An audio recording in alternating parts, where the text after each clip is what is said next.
तो हम बात करने वाले हैं यार सी सेट की। ठीक है, सी सेट में सबसे पहले हम बात करेंगे रीडिंग कॉम्प्रीहेंशंस की। ठीक है, और रीडिंग कॉम्प्रीहेंशन तो पहले तो हम ट्रेंड एनालिसिस कर लेते हैं भाई कि हमारे पास यूपीएससी के अंदर क्वेश्चन कितने आ रहे हैं रीडिंग कॉम्प्रीहेंशन से। तो 2018 से अगर आप देखिए 2023 तक, 2023 देखो एवरेज जो नंबर रहा है वो है 27 क्वेश्चन तो हर साल लगभग आ रहे हैं। एंड इट इज़ 27 इंटू 2.5 कितना वेटेज हो रहा है यार, अराउंड 65 नंबर मार्क्स तो आराम से यहाँ पे हो जा रहे हैं।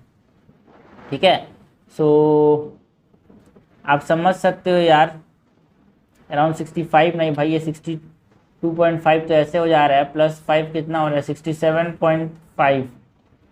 67.5 मतलब समझना, आप रीडिंग कॉम्प्रिहेंशन के आपने हर क्वेश्चन सही कर दिए तो आपका ऐसे ही क्वालिफाई हो जाएगा यार। आपको याद रखना हमारे पास सी सेट में कॉन्सेप्ट होता है यार कि सारे क्वेश्चन नहीं करने होते हैं ना, है ना।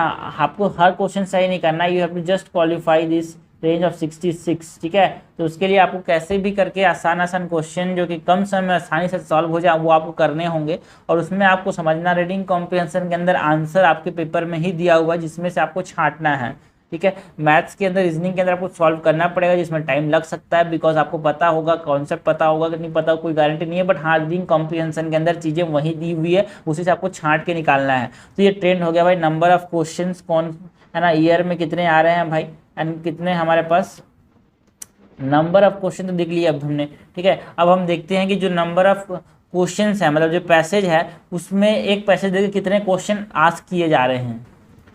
तो देखिए जो नंबर ऑफ क्वेश्चन पर passage for the last 3 year 2000 हमारे पास 23, 22 और 21 को कंपेयर करेंगे, बिकॉज 20 के बाद एकदम खतरनाक तरीके से ड्रास्टिक चेंज आया था भाई सी सेट के अंदर, है ना। तो हमारे पास हर साल देखने को मिला कि देखो 2023 में ना 27 क्वेश्चन जो आया था उसमें 26 क्वेश्चन ऐसे थे जिसमें एक पैसेज दिया था, एक क्वेश्चन दिया था। तो आप समझना एक क्वेश्चन के लिए आपको पूरा पैसेज पढ़ना पड़ेगा, तो टाइम कंज्यूमिंग है, याद रखना आप। लेकिन मैं हमेशा कॉन्सेप्ट मानता हूँ यार 2 आवर अपने पास है, उसमें से 1 आवर मैं जो होता है वो पैसेज को देता हूँ, है ना। 1 आवर हमको पैसेज करना चाहिए बिकॉज पैसेज के अंदर आंसर है। और 1 आवर देखो हमारा टारगेट क्या होना चाहिए भाई, हमको 66 लाना है ना यार। तो कैसे भी 40+ क्वेश्चन हमको सही करने हैं, 40+ क्वेश्चन हमको क्या करना है, करेक्ट करना है। तो अगर आप 50 क्वेश्चंस भी कर पा रहे हो एग्जाम में, है ना, तो अगर आप हर पैसेज करेंगे तो पैसेज में कंपेरेटिवली सही होने की क्वेश्चन के प्रोबेबिलिटी ज़्यादा होती है यार। तो 1 hour for passage and 1 hour for reasoning and aptitude और रीजनिंग एंड मैथ्स। ठीक है, ये हमारे पास ये फॉर्मूला बहुत लाभदायक होता है 66+ लाने के लिए। ठीक है, तो हम यहाँ पे क्या देख रहे थे, हम यहाँ पे देख रहे थे कि हमको हर साल देखने को मिल रहा है कि एक क्वेश्चन एक पैसेज वाला जो ट्रेंड है ना, वो मतलब एक पैसेज एक क्वेश्चन वाला जो ट्रेंड है वो बढ़ता जा रहा है यार। उसके बाद हम देखते हैं कि कितना लेंथ कितना है पैसेज का। तो देखो भाई 2023 के अंदर 2022 के अंदर आप समझना 160, 130, 40, 50 तो कम वर्ड वाले पैसेज भी नहीं है, तो एक तरह से आप समझना मीन वाले हैं यार, ज़्यादा भी नहीं और कम भी नहीं। 2023 के अंदर थोड़े से कम से छोटे हो गए स्टेटमेंट्स, मतलब जो हमारे पास जो लेंथ था पैसेज का या फिर जो वर्ड्स पर पैसेज था वो छोटे हो गए, बट 22 थोड़े लंबे आए थे भाई। अराउंड हमारे पास मैक्सिमम जो पैसेज थे वो हमारे पास कितने थे, 100 से 130 के बीच में था, बट यहाँ पे हमारे पास 70 से 100 शब्द के बीच में था 2023 में। ठीक है, तो एक तरह से आप समझना कि हाँ भाई पैसेज जो छोटे छोटे हो रहे हैं, 72 है ना 100 वर्ड्स के अगर पैसेज है तो वो थोड़े से छोटे हैं, थोड़े छोटे नहीं मैं बोल सकता हूँ कि यार कंपेरेटिवली जो पहले क्वेश्चन आते थे उससे कंपेरिजन छोटे हैं। तो आपको थोड़ा सा ध्यान से केयरफुली पढ़ना होगा। देखो भाई कोई सब्स्टिट्यूट नहीं है यार चीज़ों को, आप सोचोगे कि मैं बिना पढ़े कोई ट्रिक्स मिल जाए, यहाँ पे वो ट्रिक्स नहीं है। बस मैं यहाँ पे टिप्स दे सकता हूँ कि कैसे पढ़ना चाहिए, क्या चीज़ों पे ध्यान देना चाहिए, क्या नहीं करना चाहिए, क्या करना चाहिए, ये हम यहाँ पे बात कर सकते हैं। ठीक है, सो सबसे पहले हम बात करेंगे एजम्पशन बेस्ड क्वेश्चन की। तो यहाँ पे हमारे पास जो ट्रेंड रहेगा भाई, हमारे पास सबसे पहले एजम्पशन बेस्ड क्वेश्चन को करेंगे, उसके बाद इन्फ्रेंस बेस्ड क्वेश्चन, उसके बाद इम्प्लीकेशन। और ये सब जो करेंगे ना भाई हम यूपीएससी के PYQ से करेंगे, यूपीएससी के PYQ से हम यहाँ पे समझने की कोशिश करेंगे कि कैसे क्वेश्चन पूछता है यूपीएससी। ठीक है, 3 साल के PYQ से हम पूरा कॉन्सेप्ट करेंगे, उसके बाद लास्ट में हम प्रैक्टिस क्वेश्चन करेंगे यार। ठीक है, तो हम एजम्पशन बेस्ड क्वेश्चन की बात करेंगे, इन्फ्रेंस बेस्ड क्वेश्चन की, इम्प्लीकेशन बेस्ड क्वेश्चन की। ठीक है, based on the message of the passage. हमारे पास जो क्वेश्चन जो कि होते हैं इन्फॉर्मेशन इन द पैसेज, है ना, हम बात करेंगे क्वेश्चन की जो कि बेस्ड होते हैं the crux of the passage information. तो ये सब चीज़ें जो होती है डिफरेंट टाइप्स के रीडिंग कॉम्प्रिहेंशन में आते हैं, हम इसको ब्रेक करेंगे एंड कॉन्सेप्ट को समझेंगे। बिकॉज आप समझना कोई भी चीज़ बड़ी चीज़ों को ना तोड़ तोड़ के सीखा जाता है, तोड़ तोड़ के समझा जाता है, वही हम करने वाले हैं यार। तो अब बात करेंगे इम्प्लीकेशन बेस्ड क्वेश्चंस की। तो इसको सॉल्व करने के कुछ टिप्स ये होते हैं कि जहाँ पे भी हमको ये दिखे क्वेश्चन में कि हमको इम्प्लीकेशन का कीवर्ड दिखे कि इम्प्लीकेशन क्या होंगे इसके बारे में, तो हमको जो ऊपर से सही निगाहों से जो देखने वाला जो तरीका होता है वो हटाना है भाई। हमको केयरफुल पैसेज को पढ़ना है और उसको सही तरीके से अंडरस्टैंड करना है, अंडरलाइन करना है कीवर्ड को, फोकस करना है कंक्लूडिंग रिमार्क्स पे। अगर हम दो ऑप्शन पे कंफ्यूज हो जाएं तो हमको वो ऑप्शन को टिक करना है जो कि अलाइन है विद द कंक्लूडिंग रिमार्क, ठीक है। द मोस्ट सुटेबल ऑप्शन जो कि आदमी बात कर सकता है अबाउट द फ्यूचर कंसिक्वेंस या फिर अपकमिंग रेमिफिकेशन, है ना। अगर कंफ्यूजिंग ऑप्शन दिखेगी, just paraphrase the information given explicitly in the passage, मतलब जो पैसेज के अंदर जो चीज़ें गई है उसके हिसाब से हमको आंसर देना है, ओके। क्योंकि हमको क्या बात करनी है भाई, इम्प्लीकेशन की बात करनी है यार, ठीक है। इम्प्लीकेशन का मतलब समझना कॉन्सिक्वेंसेस या फिर अपकमिंग रेमिफिकेशंस की बात करनी है ना। डायरेक्टली अगर इंफॉर्मेशन पैसेज में डायरेक्टली नहीं दिया है ना, मतलब समझना the information the passage directly can not be an implication, जो इन्फॉर्मेशन दिया है वो हमारे पास इम्प्लीकेशन नहीं हो सकता, बिकॉज है ना हमको बात किसकी करनी है, future consequences of the central theme.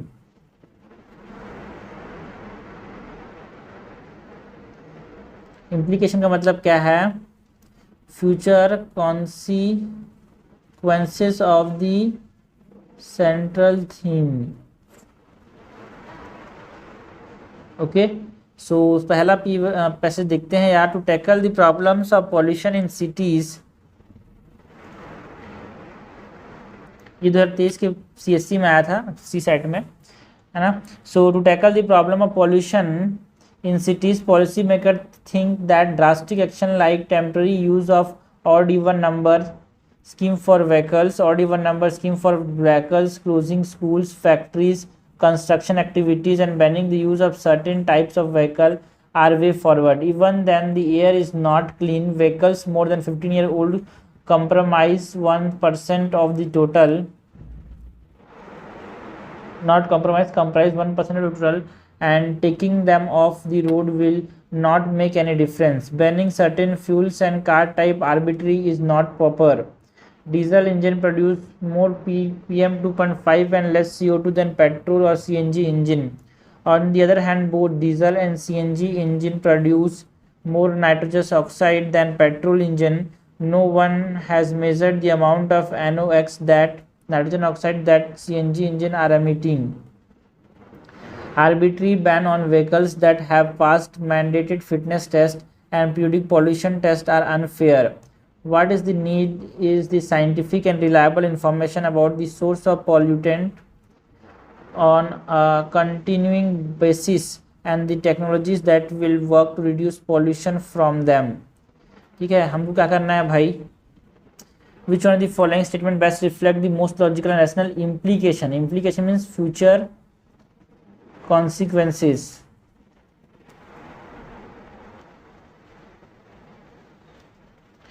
Arbitrary curb on vehicle to reduce pollution are difficult to implement, ये सही स्टेटमेंट है, बट हमको इम्प्लीकेशन पूछा गया है यार, nature of implications. Knee jerk reaction can not, but evidence based approach will be more effective, बिल्कुल सही बात है। Evidence based approach future consequence या फिर फ्यूचर रेमिफिकेशन फ्यूचरिस्टिक आइडिया बता रहा है यार, तो ये बिल्कुल सही है। Heavy penalty should be enforce on those driving without periodic pollution test, ये फ्यूचरिस्टिक कंक्लूजन नहीं है। In the absence of law to deal with the problems of pollution the administration tend to make arbitrary decision, ये भी गलत है। Arbitrary coming is not a future consequences और ramification, तो correct क्या हो जाएगा, बी। तो हमको फ्यूचरिस्टिक बात करनी है यार, इम्प्लीकेशन में हमको फ्यूचरिस्टिक बात करनी है।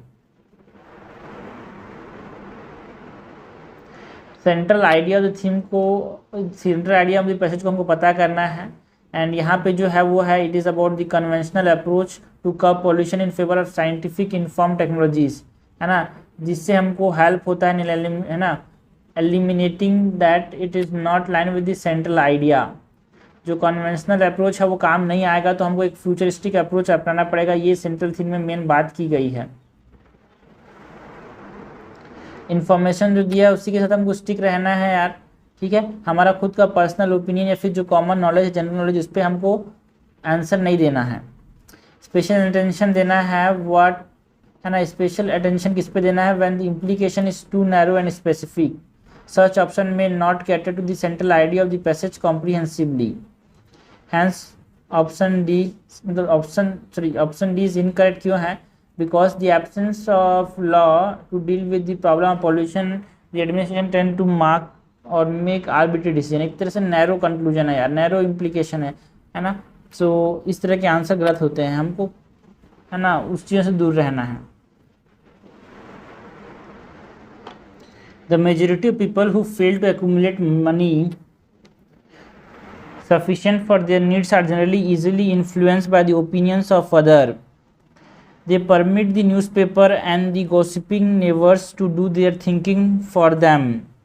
Opinion are the cheapest commodities of or on earth. याद रखना, opinions are what? Opinions are the cheapest commodity on earth.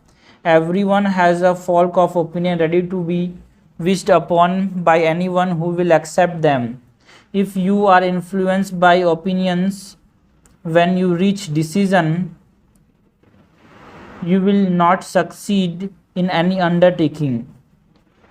अगर 22 में आया था भाई पैसेज, हमसे क्या पूछा गया है, इम्प्लाइड, ये पैसेज क्या इम्प्लाइड करता है, मतलब इम्प्लीकेशन की बात करनी है अपने को, एक फ्यूचरिस्टिक अप्रोच की बात करनी है। Most of the people do not accumulate money for their needs, ये कोई फ्यूचरिस्टिक आइडिया नहीं है भाई। Most of the people never fail to accumulate money for their needs, ये भी गलत है। The people who fail to accumulate money for, there are people who fail to accumulate money for their needs, बिल्कुल सही बात है। There is no need to accumulate money, तो सबसे आसान जो है, सबसे फ्यूचरिस्टिक या फिर सबसे करेक्ट जो इम्प्लाइड है इस पैसेज से, है ना, सबसे करेक्ट नहीं, सबसे कम गलत, वो है सी।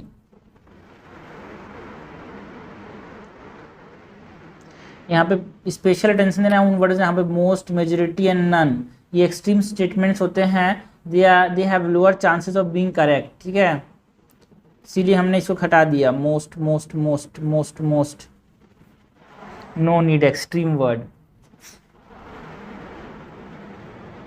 स्टेटमेंट नंबर 3 क्या है, in the immediate future we will see the increasing commodification of many of the new technologies, that is artificial intelligence, robotics, 3D manufacturing, custom made biological and pharmaceutical products, lethal autonomous weapons, driverless cars.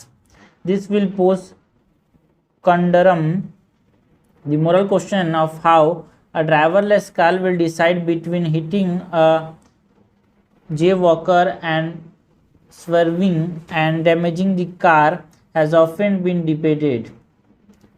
The answer is both simple, save human lives, and complex. At which angle would the car serve? Just enough to save the jaywalker or more than enough? If the driverless car is in Dublin, who would take the decision? The Irish government or the car original code writer in California? Or the software programmer in Hyderabad to whom maintenance is outsourced? If different national jurisdictions have different fine prints on prioritizing a human life, how will it affect insurance and investment decision including transnational owns? 2021 में आया था भाई ये, हमसे क्या पूछा गया है, which of the following statement best reflect the rational, plausible and practical implications, हमको इम्प्लीकेशंस बात करनी है, that can be derive from the passage.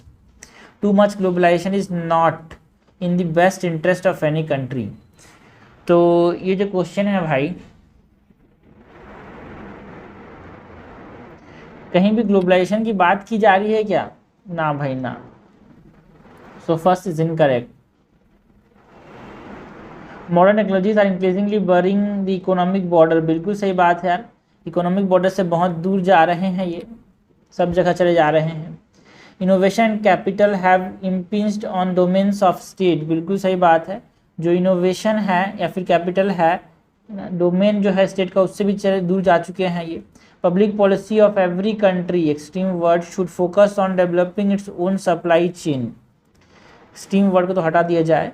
Jio political will have to reconcile too many ambiguities and uncertainties, बिल्कुल सही बात है। जो technologies है उससे हमारे पास जियो पॉलिटिकल्स जो हैं उनके एम्बिग्यूटीज या फिर अनसर्टेनिटीज का सामना करना पड़ेगा। तो करेक्ट हमसे पूछा गया है, करेक्ट जगह 1, 2 एंड 5, आंसर क्या हो जाएगा, सॉरी 1 नहीं 2, 3 एंड 5, आंसर हो जाएगा सी। Carefully read the passage so that the world are not overlooked. Globalization must not overlooked as technologies, ठीक है, ग्लोबलाइजेशन की कहीं भी बात नहीं की गई है। हमारा आंसर जो होना चाहिए, answer should be based on passage only.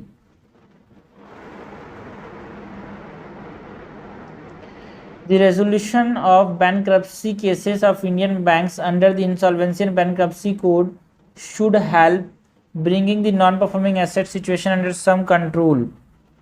Despite the slow pace of resolution by the National Company Law Tribunal, the code can be helpful in cleaning a bank's book in future credit cycle. The recapitalization of public sector banks too can help increase the capital cushion of bank and induce them to lend more and boost economic activities. But bad debt resolution and recapitalization are only a part of the solution, as they by themselves can do very little to rein in reckless lending that has pushed the Indian banking system to its current sorry state. Unless there are systemic reforms that address problems of unsustainable lending, future credit cycle will continue to stress the banking system. जब तक reforms नहीं आएंगे तो future cycles जो होंगे वो हमारे पास stress में ही रहेंगे। 2021 में क्वेश्चन आया था यार, हमसे क्या पूछा गया है, हमसे पूछा गया है which one of the following statement best reflect the most logical rational and practical suggestion implied, मतलब इम्प्लीकेशन पूछा है, एक फ्यूचरिस्टिक आइडिया की बात करनी है अपने को, ठीक है। Lending by the bank should be closely monitored and regulated by the central bank, should be extreme word है यार, कहीं नहीं। Interest rate should be capped low so as to induce bank to lend more, promote credit को growth and thereby boost economic activity, ऐसा करोगे तो कभी दिक्कत आएगी। Merger of many banks into a few large banks alone in long term solution to make them viable and prevent their bad performance, यार तो extreme words को हमसे याद रखना। Indian bank system requires structural reforms, बिल्कुल सही बात है। As long term solution for bad loan problem, बिल्कुल सही बात है। फ्यूचरिस्टिक में हमारे पास ये लास्ट में जो कंक्लूडिंग रिमार्क्स हैं ये वाला, हमारे पास जब तक सिस्टमिक रिफॉर्म्स नहीं लाएंगे हमारे पास इसको एड्रेस नहीं कर सकते भाई। जो स्ट्रेस स्टेट है हमारे पास इंडियन बैंक है उनका, तो यहाँ पे जो कंक्लूडिंग रिमार्क्स उसको आइडेंटिफाई किया हमने एंड जो हमारे पास एक्सट्रीम वर्ड्स उसको एलिमिनेट किया यार, है ना। हमारे पास क्या है, many opportunities to harness the highly skewed seasonal and special distribution of monsoon flows which occur in 4 months period from June to September annually have been lost. Since few months account for most of the rainfall and consequent freshwater availability, the need for holding rainwater in reservoir for subsequent releasing it for use over the year is necessity nobody can afford to overlook. Climate change will continue to affect weather conditions and create water shortage and excesses.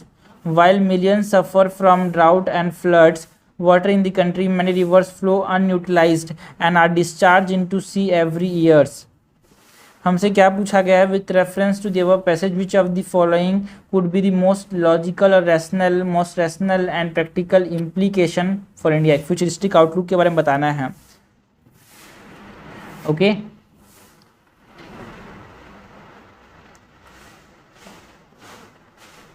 Interlinking of the river should be undertaking, देखो extreme word है but फिर भी correct है हमारे पास, तभी तो क्या कर पाएंगे, है ना, क्योंकि हमको सेंट्रल थीम को आइडेंटिफाई करना है। यहाँ पे जो एक्सेस रेट है, जहाँ पे एक्सेस नदी है वहाँ पे जहाँ से कम नदी है उनको दोनों को जोड़ना होगा। A network of dams and canals should be built across the country for a proper distribution of water, बिल्कुल सही बात है। डैम्स एंड कैनाल्स बनना पड़े जिससे डिस्ट्रीब्यूट अच्छे से हो पाए। Farmer should provide easy loans for digging borewell, अगर हमको यहाँ पे कहीं भी फार्मर्स को इजी लोन देने की बात नहीं की गई है। Uses of water for the agriculture should be regulated by law, यार कहीं भी इसकी बात नहीं की गई है। और आप इसको सेंट्रल आइडिया से भी ये मैच नहीं करता है, जो क्वेश्चन बनाने से समझ आएगा बहुत ज़्यादा। Distribution of river water among regions should be regulated by the union government, ये कहीं भी नहीं मेंशन है यार, हमको अपने पैसे से दूर नहीं जाना है। इंटरलिंकिंग की बात की जा रही है बिकॉज वो सेंट्रल आइडिया जो कि बोलता है कि वाटर स्केर्सिटी और वाटर रिच जो रिवर्स है उन स्केर्स और रिच रिवर्स को हमको जोड़ना पड़ेगा। डैम से हम क्या कर सकते हैं, हमारे पास जो वाटर क्योंकि 4 महीने तक होते हैं भाई, बाकी डैम्स एंड कैनाल से उसको पानी को दे सकते हैं। कहीं भी फार्मर को बोरवेल की बात नहीं की गई, कहाँ पे रेगुलेट करने की बात नहीं की गई है ना, यूनियन गवर्नमेंट रेगुलेट करे ऐसा कहीं नहीं बोला गया। तो हमको सेंट्रल थीम पे बेस रखना है अपना आंसर को। करेक्ट हमसे पूछा गया, करेक्ट जगह 1 मतलब A 1 और 2।